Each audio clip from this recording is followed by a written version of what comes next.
Hi, I'm Dr. Olga Valieva, board-certified OBGYN. I'm here with my partner, Dr. Eric Schmit, and we're here to talk about hysterectomies. Hi, I'm Dr. Eric Schmit. I'm a board-certified OBGYN. Also, Dr. Valieva and I have a special certification in minimally invasive gynecologic surgery, and also we're both robotic surgeons of excellence here at Valley. One of the most common consults we get, and one of the most common questions we get is, what is a hysterectomy?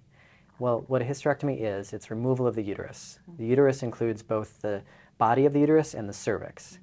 And a total hysterectomy is the removal of both of those, the uterus body and cervix. It doesn't include the ovaries. That's a common misconception that we get, is that a total hysterectomy means removal of the ovaries, when actually removal of the ovaries is called a different procedure. It's called oophorectomy. So some of the most common reasons patients may need to have a hysterectomy or may want to have a hysterectomy is because of issues with their menstrual cycle or pain.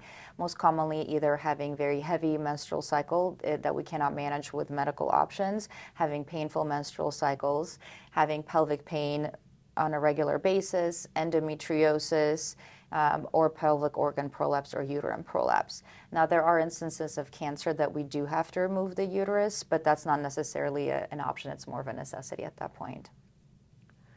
Our approach to hysterectomy is much different than it was decades ago. We now offer many more minimally invasive options, which means a quicker and better recovery for the patient, such as vaginal surgery and laparoscopic surgery.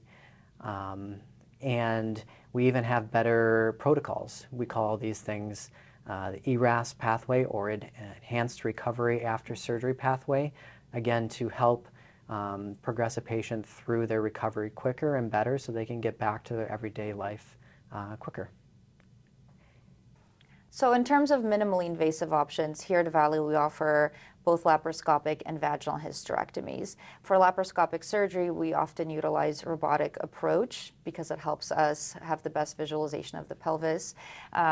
It does require multiple small incisions across the belly. With a vaginal hysterectomy, we're able to make one small cut in the vaginal canal, at the very top next to the cervix, and that allows us to remove the uterus through just one incision.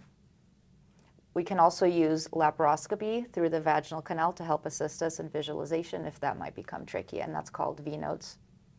So we evaluate each patient individually, and we look at a number of different factors to see which approach is best for them.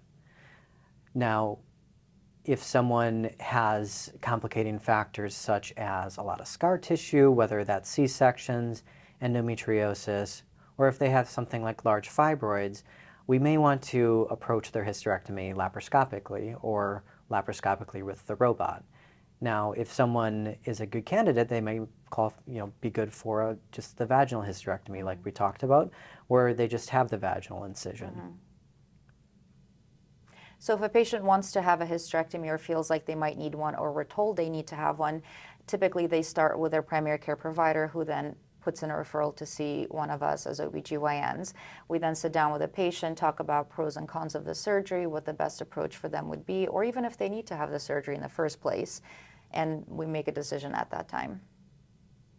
If you're considering hysterectomy and want to learn more, please visit our website.